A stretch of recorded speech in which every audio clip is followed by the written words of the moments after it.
Hello students, welcome to the Inspirers competition classes. आज हम यहाँ पर स्टार्ट करने जा रहे हैं वायरल डिजीजेस, ऐसी बीमारियां जो कि वायरस की वजह से होती हो। वायरस की वजह से होने वाली बीमारियों को हम बोलते हैं वायरल डिजीज। अगर हमारी बॉडी के अंदर या किसी भी होस्ट ऑर्गेनिजम्स के अंदर अगर वायरस की एंट्री हो जाती है, वो बॉडी के फंक्शन को डिसबैलेंस कर देता है, उसको हम बोलते हैं कि वहां वो जो बीमारी हुई वो वायरस की वजह से क्रिएट हो गई। तो ऐसी बीमारी वायरल डिजीज आती है। कई सारी डिजीज हमारे पास ऐसी है जो वायरस से होने वाली होती है।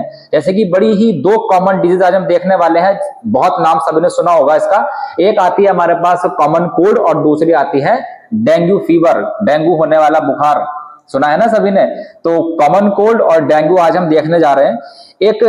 एक और अभी कुछ टाइम पहले 2020 में बड़ी ही कॉमन वायरल डिजीज आई थी जिसका नाम था कोरोना वायरस या फिर कोविड-19 नहीं बोला गया, या अगर हम साइंटिफिक नेम उसका देखें तो वो था सार्स कोव 2। सार्स कोव 2 क्यों है यही बताना, कोविड-19 कैसे पड़ा, या कोरोना उसको क्यों बोला जाता है, क्या उसकी शेप की वजह से उसको कोरोना बोला जाता है, क्या कोई और वायरस भी कोरोना है, या कोरोना की फैमिली में और भी बहुत सारे वायरस आते हैं। बताना ये सब चीजें कि ऐसा क्या हुआ कि कोरोना उसका नाम क्यों है, फिर कोविड-19 भी है, फिर सार्स कोव 2 भी है। ठीक है, तो आज हम यहाँ पर देखते हैं हमारे पास दो बड़ी ही कॉमन डिजीज है जो सभी सुनते होंगे जिसको, जैसे कि एक आती है हमारे पास कॉमन कोल्ड। कॉमन कोल्ड एक ऐसी डिजीज है जो कॉमन कोल्ड क्योंकि बड़ी ही कॉमन चीज है, बड़ी ही कॉमन बीमारी है कॉमन कोल्ड। ये होती है एक वायरस है जिसका नाम है रिनो वायरस। कहीं ना कहीं ये भी शेप कोरोना वाला ही होता है। इसका इफेक्ट क्या करता है ये देखो, एक बहुत सी ऐसी डिजीज है। हमारा जो रेस्पिरेटरी ट्रैक्ट है, एक ऊपर वाला पार्ट है, अपर वाला पार्ट है, एक आता है नीचे वाला पार्ट। मतलब जो पूरा हम जैसे ही हमने ब्रीदिंग करी, जो हमारा गैसेस है, जो ऑक्सीजन है, CO2 है या जो एयर है, वो जो ट्रांसपोर्ट होती है जहां तक, जो सिर्फ ट्रांसपोर्ट वाला मतलब रास्ता है, जो रेस्पिरेटरी ट्रैक्ट है, उसको इन्फेक्ट करता है। ऐसी बीमारी को हम बोलते हैं कि वो उसने अपर रेस्पिरेटरी ट्रैक्ट को इन्फेक्ट कर दिया। एक होता है कि उसने लोअर रेस्पिरेटरी फंक्शन को भी, जो ऑर्गेनिजम्स है, सॉरी जो ऑर्गन्स है, उसको इन्फेक्ट कर दिया। जैसे कि हमारे पास लंग्स है, अगर लंग्स इन्फेक्ट हो जाते हैं, अगर लंग्स के अंदर इन्फेक्शन पहुंच जाता है तो वो डिजीज ज्यादा डेंजर होती है। जैसे कि कोरोना वायरस आया था हमारे सामने, सभी ने हमने देखा, काफी बड़ी एक महामारी के रूप में सबके सामने आया था। यहां हम देखते हैं कि ये वो कॉमन कोल्ड ऐसी बीमारी है जो कि हमारे सिर्फ अपर रेस्पिरेटरी ट्रैक्ट को इन्फेक्ट करता है, ऊपर वाले पार्ट को ही नुकसान पहुंचाता है, कोई ऐसा खास भी नहीं। तो यहां पर क्या क्या होता है इसके अंदर, caused by Reno virus. Reno virus से ये कॉमन कोल्ड होता है, पूरा अफेक्ट करता है nose and upper respiratory tract. Nose को करता है और ये जो पूरा अपर रेस्पिरेटरी ट्रैक्ट है इसको इन्फेक्ट करता है, नॉट लंग्स। लंग्स के ऊपर उसका कोई इन्फेक्शन नहीं पहुंचता। नेक्स्ट आता है ट्रांसमिटेड बाय। ये ट्रांसमिट होता कैसे है, अगर हम बात करें कॉमन कोल्ड की, तो ये ट्रांसमिट हो कैसे जाता है, या एक पर्सन से दूसरे पर्सन तक पहुंचता कैसे है। बड़ी ही फेमस बात यहां पर बोली गई है, ड्रॉपलेट्स के थ्रू ये फैल जाता है, एक जगह से दूसरी जगह ट्रांसफर हो जाता है। ड्रॉपलेट्स क्या है, नॉर्मली जैसे हम बोलते भी हैं, हमारे मुंह से बारीक बारीक ड्रॉपलेट्स निकलती हैं, क्लियर। और जैसे ही या जैसे स्नीजिंग हुई, कफिंग हुई, तो वहां से फिर ड्रॉपलेट्स निकल के बाहर जाती हैं।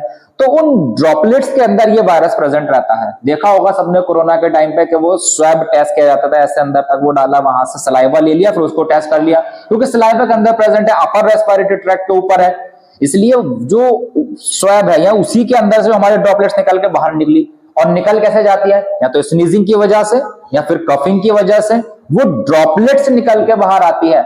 अब जैसे फॉर एग्जांपल मुझे कॉमन कोल्ड हो गया, अब मैं यहां पर खड़ा हुआ हूं, मैंने स्नीजिंग कर दी, कफिंग कर दी, मेरे मुंह से ड्रॉपलेट्स निकल के यहां पूरे में फैल गई, या पूरे में रखी हुई है वो।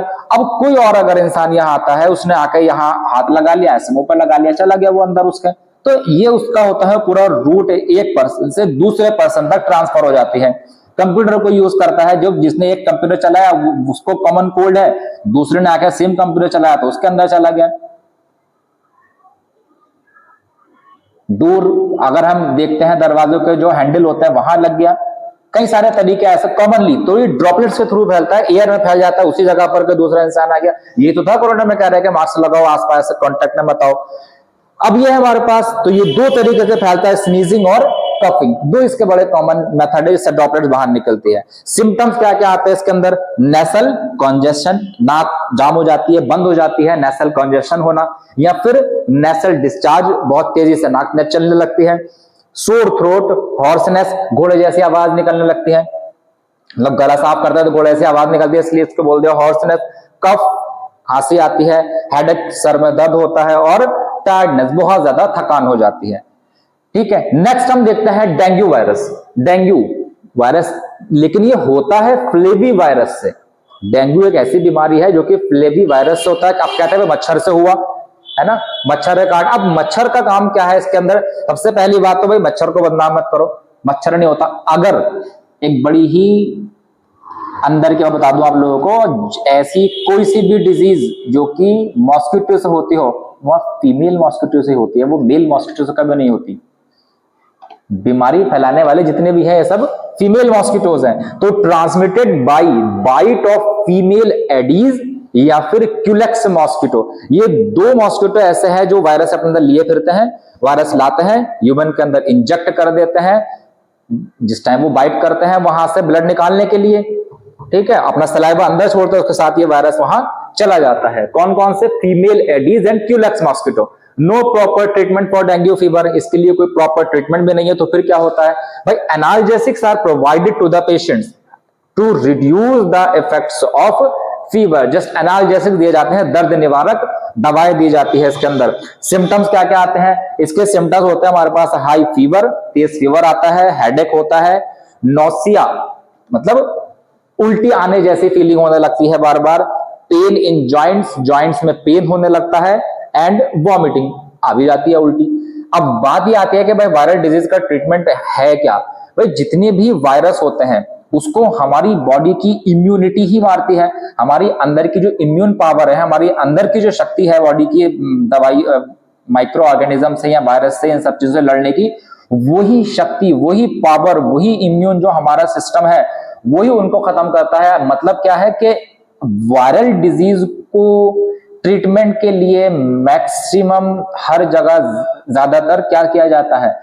इम्यून बूस्टर दवा दी जाती है, ऐसी दवा दी जाती है जिससे हमारी इम्यूनिटी बूस्ट हो जाती हो। कोरोना में यही तो हुआ था, इम्यून बूस्टर दवा दी गई थी। तो हमें अपनी इम्यूनिटी को स्ट्रांग रखना है, और वैसे भी अगर हमारी इंटरनल पावर स्ट्रांग है, कहते हैं ना, अगर इंटरनल इच्छा शक्ति अगर है तो हम कुछ भी कर गुजरते हैं। तो बस वही वाली चीज है कि यहां पर भी अगर इम्यूनिटी स्ट्रांग है तो ये वायरस डिजीज से बहुत अच्छे से हमारी बॉडी लड़ पाती है, कॉप अप कर पाती है। इसलिए इम्यूनिटी अच्छी होनी चाहिए।